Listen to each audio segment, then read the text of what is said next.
Welcome to Toffee Blues, your source for all things Everton. We're here to talk about some news that broke from the Mail yesterday, claiming that Leighton Baines is going to be offered a one-year extension to his deal that is meant to run out this summer. And Phil Jagielka is also in talks with a similar deal of a one-year extension as well.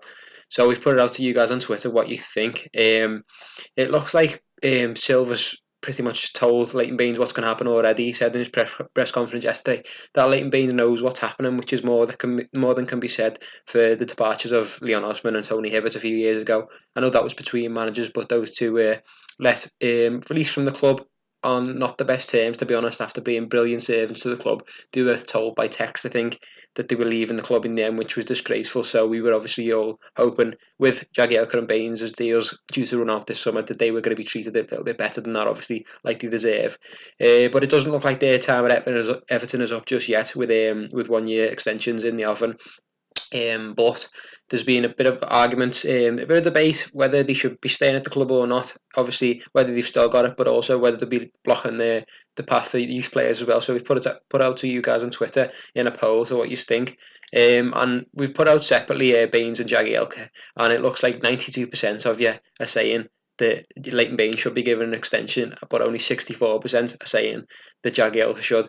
So the opinions for the two differ a little bit. I think it's because Jagielka looked like a little bit of a liability in the Fulham game, where he was pretty much bullied by Aleksandar Mitrovic, which was unfortunate because obviously he had a good performance the previous week when he scored the winner, coming in late for Michael Keane. So it swings and roundabouts for both of them. Obviously Leighton Baines as well, he's come in a couple of times and looks really class when he's come in the cup especially, but then he did have the bit of a blunder at Wolves when he gave away a penalty.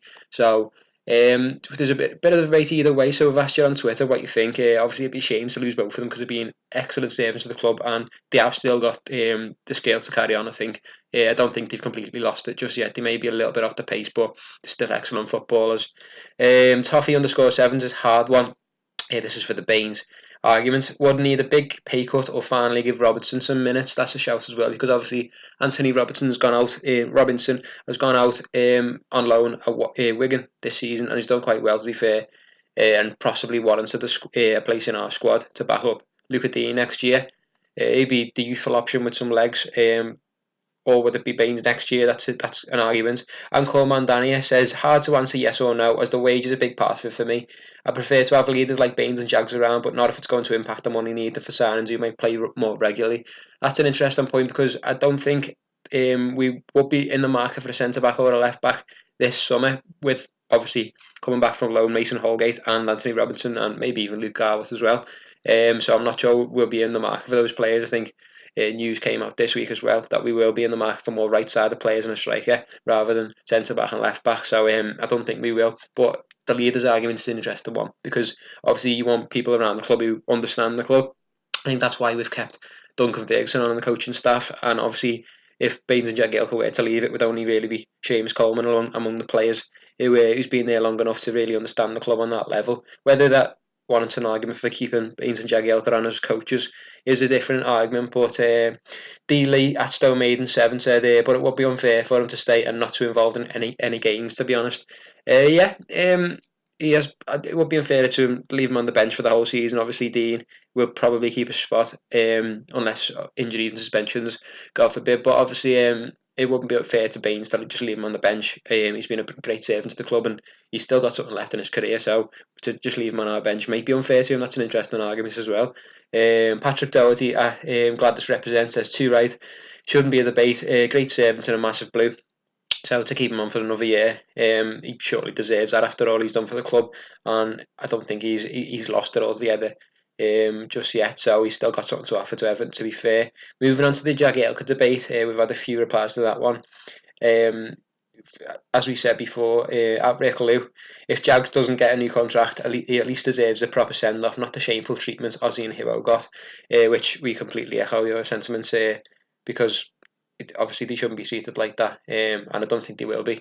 I think that's been a priority, and Marco Silva said so in his press conference yesterday.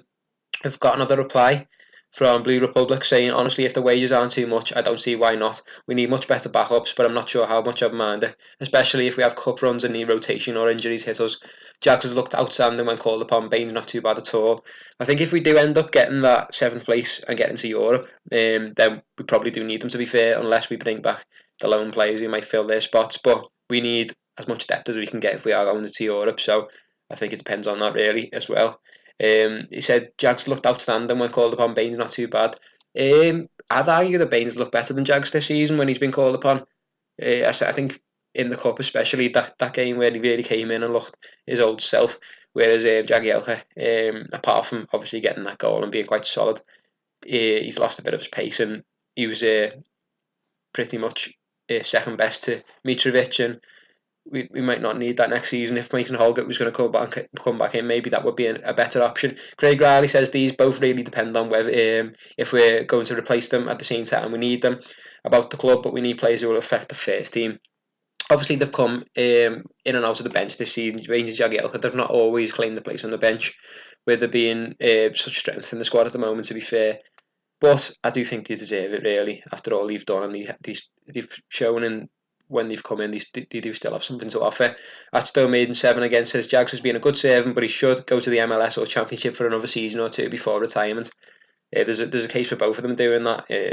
Obviously, they get more playing time out there, but it's whether they want to stay at the club or not. Obviously, Jagielka and Baines have been at lower clubs, Sheffield United and Wigan early in the career, but apart from that, they are pretty much loyal servants to the club, and maybe they would like to see out the career with Everton. Obviously, we love them and we love them too, but yeah, it's an interesting debate for both of them, to be honest, because there are pluses and minuses, but I just don't want them to get the treatment of Osman and Hibbert, unfortunately, did, but I don't think that will be the case. So yeah, let us know what you think as well, whether you think they have warranted another year contract, or whether they would be blocking players, for young players coming through. So let us know in the comments, and obviously like and subscribe to the Toffee Blues, and thanks for joining us, and join us next time on the Toffee Blues.